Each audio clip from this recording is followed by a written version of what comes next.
కవితకు కలిసొచ్చేనా కాలం. త్వరలో బెయిల్ కాబోయే సీఎం కవితేనా. జైలు పాలైనోళ్ళకే సీఎం అయ్యే యోగ్యత. మొన్న జగన్, నిన్న రేవంత్, చంద్రబాబులకు అవకాశం. ఢిల్లీ లిక్కర్ కేసుల్లో జైలు పాలైన కేసీఆర్ కూతురు నేడో రేపో బెయిల్పై బయటకు వచ్చే ఛాన్స్.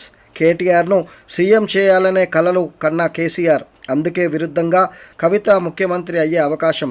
అన్నకు చెల్లె చెక్ పెట్టనుందా. తెలంగాణలో కీలకం కానున్న కవిత ఫ్యూచర్ ముఖ్యమంత్రి అంటూ జోరుగా ప్రచారం.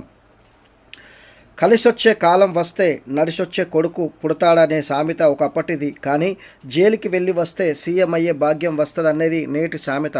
ప్రస్తుత పరిస్థితులు చూస్తుంటే అది నిజమే అనిపిస్తుంది. ఆంధ్రప్రదేశ్లో ఇద్దరు సీఎంలు, తెలంగాణ ముఖ్యమంత్రి జైలుకెళ్ళి వచ్చాకనే సీఎంలు సీటు దక్కిందని చెప్పాలి.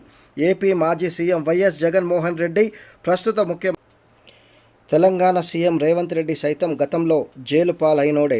అయితే రాష్ట్ర మాజీ ముఖ్యమంత్రి కేసీఆర్ బిడ్డ కల్వకుంట్ల కవిత కూడా ఢిల్లీ లిక్కర్ కేసుల్లో ఇరుక్కుంది.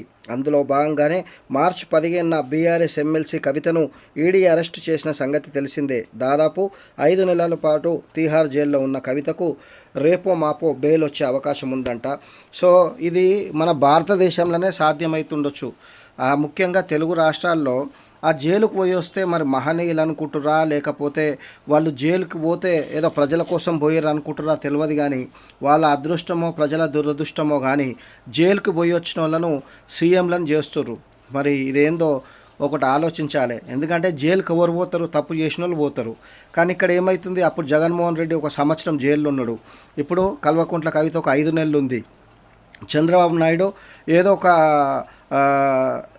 స్కామ్ చేసిండని ఆయన జైలుకు పోయి వచ్చిండు. సో ఇట్లా పోయి వచ్చిన వాళ్ళే అంతా నాయకులు అవుతుర్రు, సీఎంలు అవుతుర్రు అంటే సో ఇదొక కొత్త ట్రెండే అనుకోవచ్చు ఇది.